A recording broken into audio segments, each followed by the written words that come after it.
Assalamualaikum warahmatullahi wabarakatuh. Waalaikumsalam warahmatullahi wabarakatuh. Semangat pagi.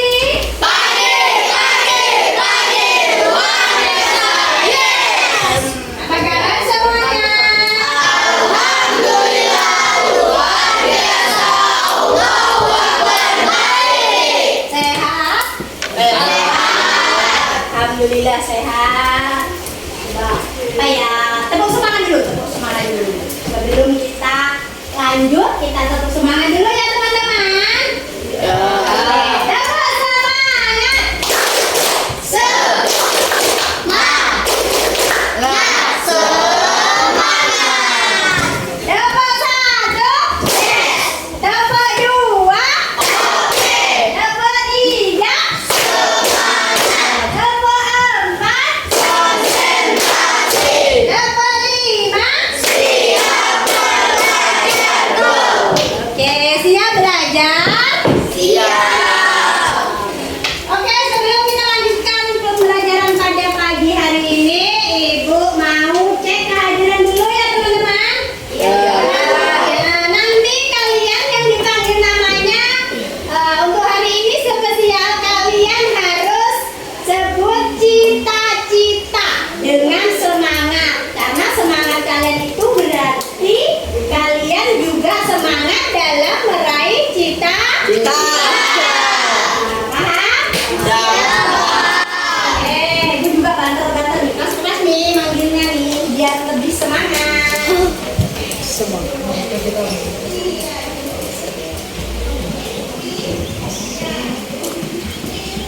Anur Maharani. Dokter. Oke, amin. Jamin ini. Amin. Aryani. Dokter. Amin. Amin. Asis Nadani. Tambang. Tambang. Amin. Arya Akbar. Tambang. Tambang juga. Amin. Mau jadi bos tambang nih. Aulia Ervanova. Atlet. Atlet. Amin. Akila Levania. Atlet voli, Bu.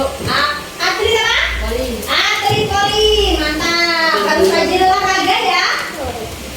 Kan sehat itu. Perlu dengan raga. Untuk jiwanya juga harus sehat. Azalea. Sakit ya Azalea ya teman-teman. Kita doakan yang sakit mudah-mudahan segera disehatkan kembali. Amin. Amin. Denny Ferika Larasati. Guru, Bu. Guru. Alhamdulillah jadi guru penerus ibu-ibunya di sini. Kayla Andara Putri. Atlet bulu tangkis. Atlet bulu tangkis, mantap.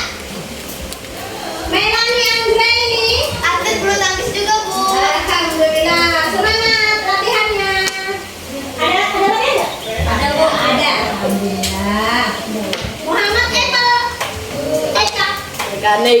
Mekanik. Wah, ini yang suka yang unik-unik dia.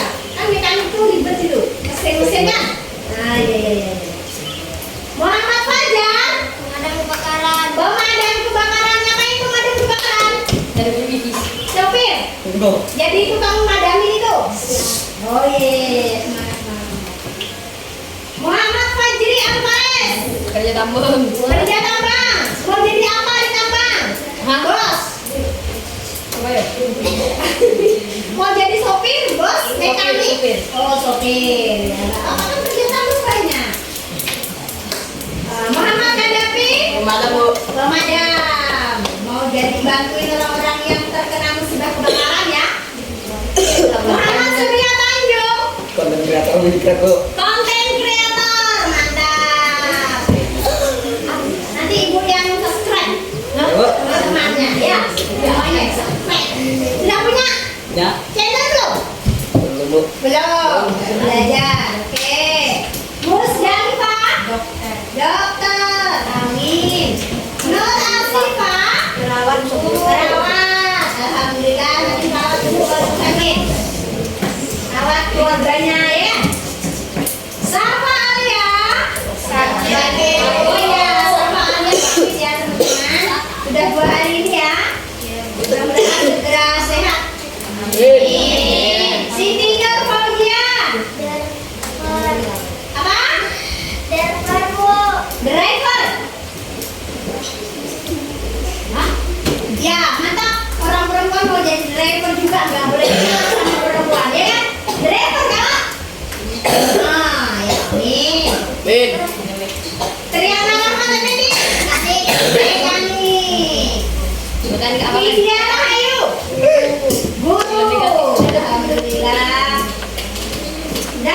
Kita doakan sama-sama, mudah-mudahan semua cita-cita yang kalian idamkan itu dapat terkabul dan terwujud.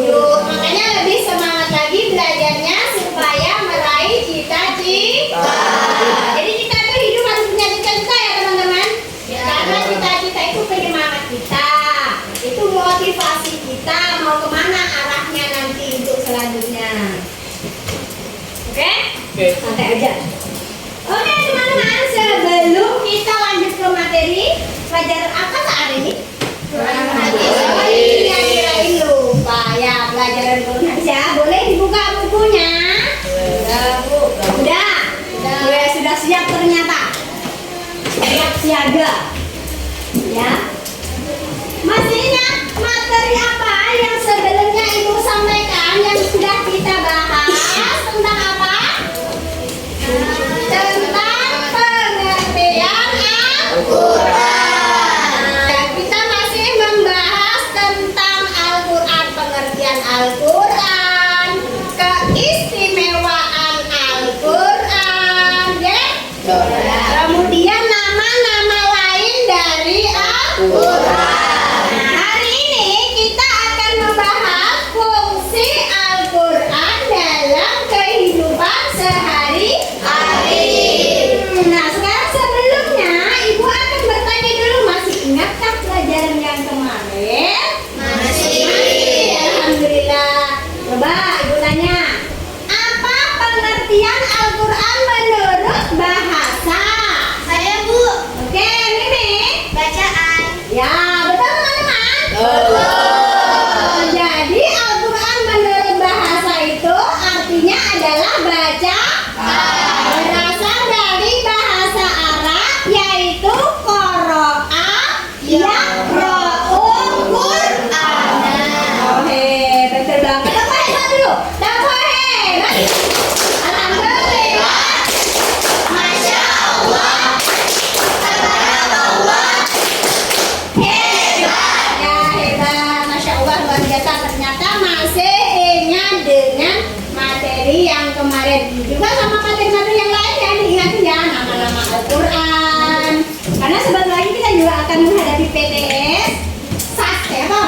STS ya kalau sekarang ya. Nah, ya, tengah semester, jadi harus lebih giat lagi belajar. Oke, sekarang kita akan membahas fungsi Al-Quran. Apa lanjutannya? H kan? F. Fungsi Al-Quran.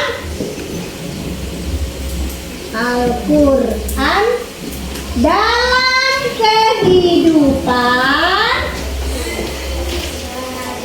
ya sehari-hari.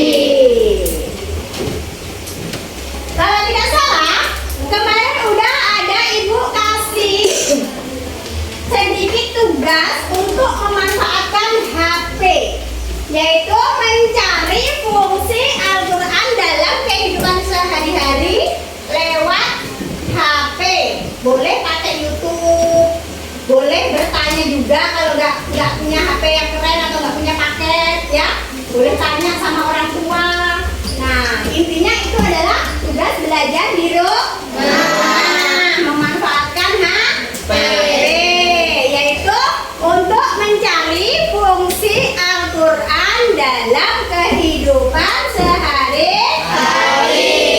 Nah, siapa yang sudah mengerjakan? Sudah. Oh, sudah. Semuanya sudah mengerjakan? Sudah. Coba diperiksa dulu. Ya, diperiksa dulu ya hasilnya. Nanti baru kita bahas sama-sama.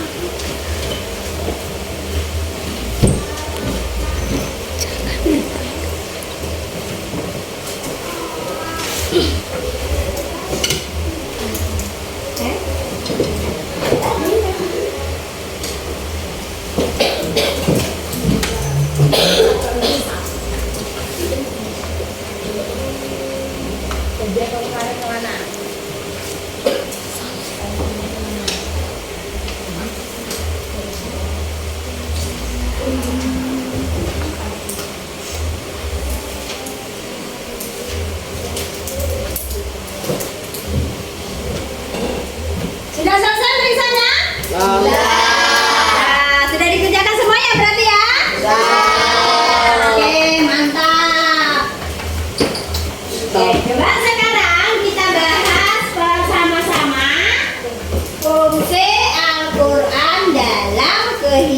sholat sehari. Keistimewaan Al-Quran sudah kan? Nah, sekarang. Oke, yang pertama. Yang nomor 1, apa fungsi Al-Quran dalam kehidupan sehari-hari? Saya Bu. Oke, hadapi. Petunjuk Al-Huda. Ya, apa tadi? Sebagai petunjuk Al-Huda. Sebagai petunjuk. Al-Huda itu bahasa Arabnya ya teman-teman. Artinya itu adalah petunjuk. Kenapa Al-Quran dibilang sebagai petunjuk? Ada yang bisa jawab? Sebagai petunjuk karena di dalam Al-Quran itu merupakan ajaran, semua ajaran tentang tentang kebenaran. Jadi Al-Quran itu berfungsi sebagai petunjuk untuk kita agar kita tidak salah jalan, nggak tersesat, jalan sesat nanti menuju jalan sesat. Seharusnya jalannya ke Tanjung Harapan, ini nyesat sampai terabas itu, jumping, ya kan? Nah, karena itu tidak sesuai dengan petunjuk. Petunjuknya jalannya lurus, pelan-pelan jalannya ke sebelah kiri, malah belok ke sebelah kanan, akhirnya neraka. Nah, itu contoh dalam kehidupan yang tidak sesuai dengan peraturan. Ada nggak yang seperti itu? Sudah. Tidak. Alhamdulillah, semuanya anak-anak ini baik-baik, keren-keren. Ya kan, Fendi? Ya. Oh iya. Betul ya. Nah, oke, itu salah satu fungsi Al-Quran dalam kehidupan. Coba sekarang yang nomor 2. Saya Bu. Oke, Kena. Pedoman hidup bagi umat manusia. Pedoman hidup bagi umat manusia. Mana tuh? Ya. Kenapa Al-Quran disebut sebagai pedoman hidup?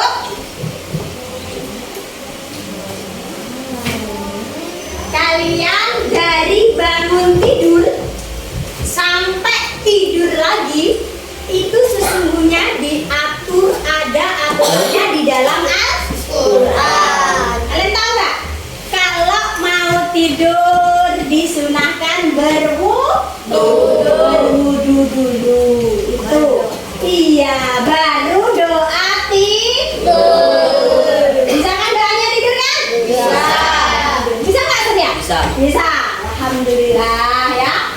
Sampai bangun tidur, sebelum bangun kita juga berdoa.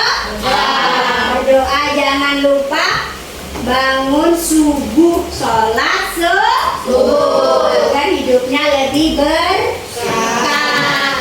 Mandi, makan, itu semuanya itu ada doanya, ada ajarannya di dalam Al-Quran. Makanya Al-Quran itu adalah menjadi pedoman hidup. Bukan hanya tidur, cara bekerja yang baik, cara jadi mekanik yang baik, bagaimana menyemangati supaya cita-cita kita tercapai. Semuanya itu ada aturannya, nggak sembarangan. Cara berdagang, ya kan? Ya. Kalau kita nggak sesuai Al-Quran, nanti berdagangnya itu busa-busu, bisa jadi pedagang yang suka menipu, ya, barang jelek dibilang barang bagus. Bekerja juga begitu. Ada yang bekerjanya nggak sesuai dengan ajaran di dalam Al-Quran, yang nipu, ya, bohongi bosnya, bilangnya kerja absennya full padahal sembunyi merokok mahal. Ya enggak yang seperti itu? Tidak. Ya ada ya kan orang seperti itu. Berarti mereka itu yang tidak berpedoman dalam Al-Quran. Nah, anak-anak ibu semuanya yang ada di sini itu harus belajar sesuai dengan Al-Quran. Makanya diajari bagaimana hidup yang baik. Habis itu nomor 3 siapa? Saya Bu. Oke. Akila kan? Aulia, maaf. Oke, Aulia. Memberi pencerahan dan cahaya bagi jiwa. Memberi pencerahan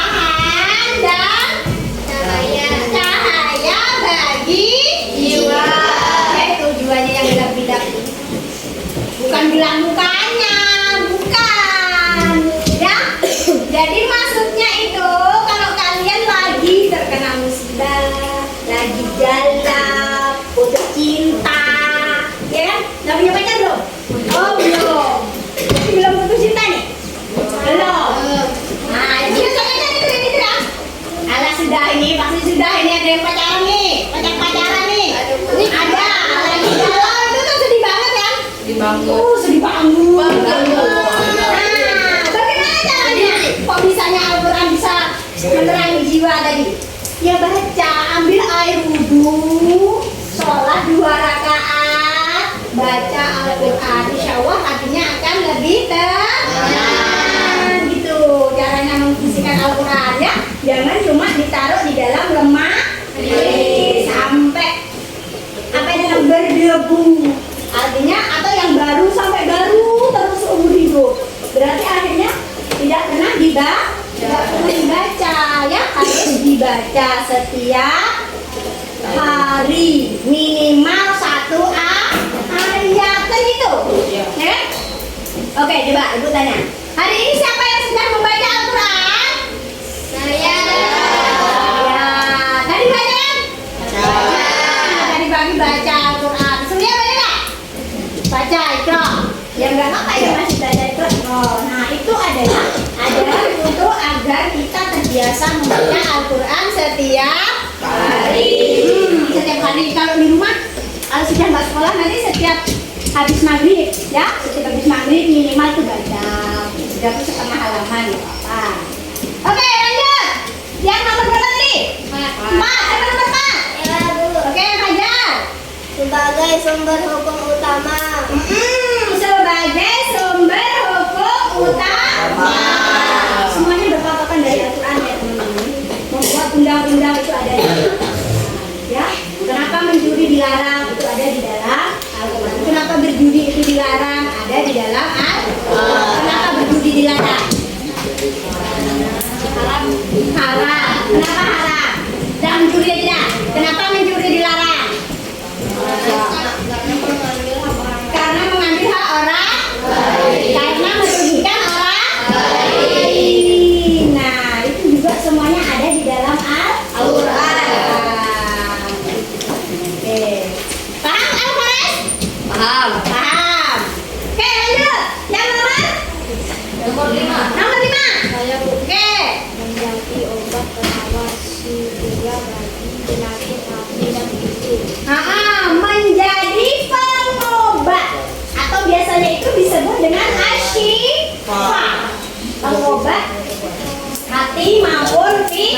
Ya itu tadi contohnya, kalau lagi sedih sering membaca Al-Quran. Asyifa, Al-Quran itu sebagai asyifa, sebagai pengobat ya.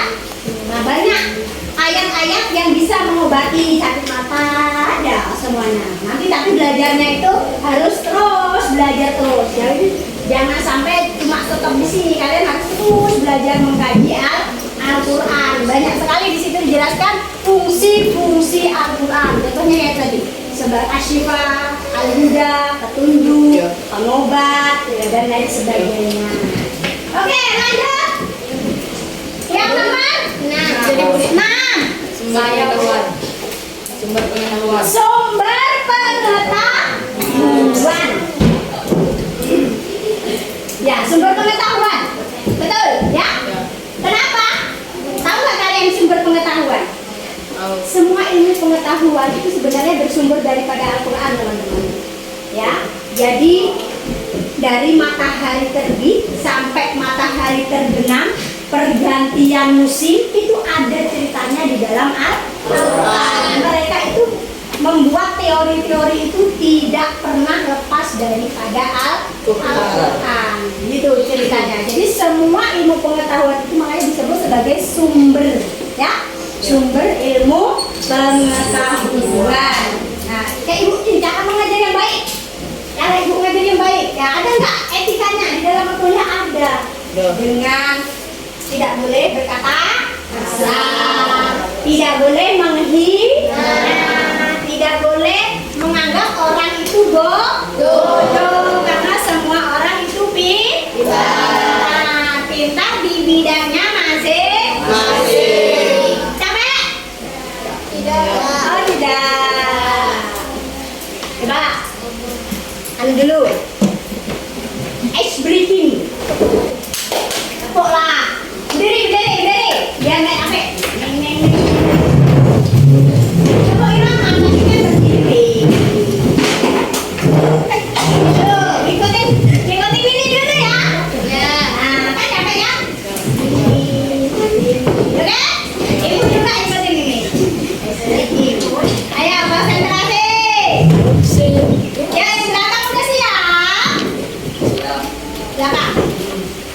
Ya, tak apa-apa.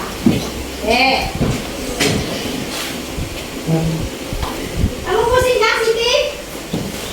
Nggak. Kelihatan nggak Siti? Ayo. Dua.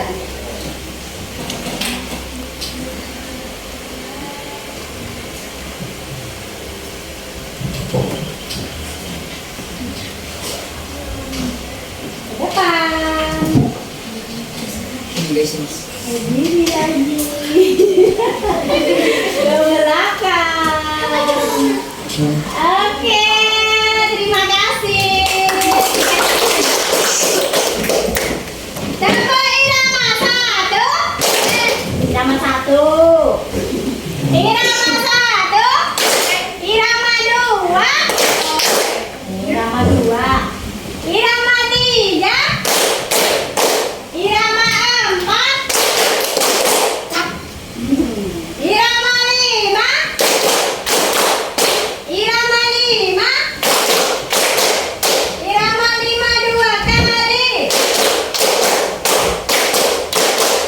Oke, tepuk masyarakat. Baiklah teman-teman. Kira-kira ada pertanyaan nggak? Tidak ada. Kalau tidak ada, coba kita baca dulu sebelum ibu mengakhirinya. Ya, jadi nanti sebelum ibu mengakhiri nanti ada tugas terakhir ya. Ada tugas ya sedikit. Nanti pertemuan yang akan datang kita akan ada kerja kelompok. Kerja kelompok nanti kita belum dibikin gitu ya kelompoknya ya teman-teman. Coba kita baca bareng-bareng. Jadi inti ada berapa tadi? Ada 7. Ada 7, yang ketujuh belum. Ayo siapa yang ketujuh? Ya, Surya. Berbeda antara kebenaran dan kebatilan. Ya, jadi fungsi Al-Quran yang lain itu adalah pembeda antara kebenaran dan kebatilan. Apa itu kebatilan? Apa itu kebenaran? Benar itu apa? Benar itu benar. Benar itu yang dianggap benar atau dibenarkan oleh syariat Islam atau dibenarkan oleh agama Islam. Yang batil, batil itu apa? Batil itu apa saja? Dan batil itu apa? Apa kadapi batil? Batil adalah Pengertian hadis. pengertian hadis. Batil itu adalah keburukan. Keburukan. Iya. Ya. Apa batil? Keburukan atau kejelekan yang tidak diperbolehkan di dalam Al-Quran. Namanya kebatilan. Makanya yang baik dan yang batil. Ada orang ngomong ini kan, kirain batil itu batal. Ya enggak lah, batil itu kejelekan, jelek, tidak bagus, tidak dibenarkan oleh apapun juga. Kalau di dalam agama itu namanya batil. Pakai tok dia, bukan pakai T. Batil. Batil. Oke. Ya, sekarang kita rangkum. Nah, semuanya itu benar ya yang kalian dapatkan itu ya. Jadi sebenarnya banyak lagi masih fungsi-fungsi Al-Quran yang lain. Ya, nanti kita cari sama-sama lagi dalam kehidupan. Misalnya ada lagi. Ada nggak yang bisa jawab? Yang lain selain ketujuh itu tadi. Misalnya untuk mendapatkan pahala. Ya kan? Kalian dapat pahala nggak? Dapat. Insya Allah dapat pahala. Ya tadi malaikat apa tadi? Yang mencatat yang mencatat amal kebaikan dan keburukan atau kebatilan itu tadi. Ya, itu yang mencatat. Jadi nggak usah dipikirin. Ada depan, nggak usah. Karena setiap perilaku baik, walaupun cuma kecil, sekecil apapun, kalau di dalam Al-Quran itu sekecil biji zarah, itu kayak debu. Nah, itu akan tetap dinilai, nggak usah dipamer-pamerin. akan dinilai oleh Allah. Ya, ada malaikat pencatatan sekalat bagi kalian. Ya, begitu juga dengan kejelekan, keburukan. Justru makanya kejelekan itu disembunyikan sebagaimanapun rapinya, maka tetap suatu saat akhirnya akan ketahuan juga. Ada ini kenapa? Mau izin keluar? Boleh? Ya, silakan. Mau batuk dulu. Di air biasanya ibu juga itu ya. Di air boleh. Oke. Ya, kita rangkum dulu ya. Ada 7 sementara ini yang udah kita dapatkan. Kita baca sama-sama. Jadi fungsi Al-Quran dalam kehidupan sehari-hari yang pertama adalah Sebagai petunjuk. petunjuk. Ya, 1, 2, 3 dibaca. Sebagai petunjuk Al-Huda. Yang kedua, Pedoman hidup bagi umat manusia. yang ketiga, Memberikan pencerahan dan cahaya bagi jiwa. oke, yang keempat, Sebagai sumber hukum utama. yang kelima, Menjadi obat penawar syifa bagi penyakit hati dan fisik. yang keenam, Sebagai sumber pengetahuan. yang ketujuh, Pembeda antara kebenaran hak dan kebenaran batil. dan keburukan atau batil. Kalau kebenaran itu di dalam Al-Quran disebut hak. Hak itu artinya kebenaran. Batil itu disebut keburukan. Oke. Kalian ingat-ingat, kalian sering baca di rumah, ya. Apalagi kalau besok pelajarannya itu dibuka-buka ya, walaupun sebentar aja dibukain. Apalagi sebentar lagi kita akan tengah semester. Nanti soal-soal yang keluar juga ibu ambil dari soal materi-materi yang sudah kita pelajari. Ditambah lagi kemarin ya ada membahas tentang hadis, ya. Nah, itu ada ya pengertian hadis. Nah, untuk selanjutnya, pertemuan selanjutnya kita nanti akan membahas tentang hadis. Apa itu hadis? Hadis. Ada Al-Quran, ada hadis. Nanti akan kita bahas. Sebelumnya nanti sebelum kita masuk, coba kalian cari-cari dulu apa itu kira-kira pengertian hadis. Boleh tanya sama orang tua, boleh lihat-lihat di Google, di TikTok, sambil kan itu kalian, oh iya, bukan nyuruh itu, cari pengertian hadisnya. Coba dicobain. Apa kira-kira hadis itu? Ya kan? Ada yang tahu namanya? Belum? Nah, belum. Orang masih kelas 7. Ada yang belum tahu. Ada pertanyaan kira-kira teman-teman? Tidak. Tidak ada. Kalau tidak ada,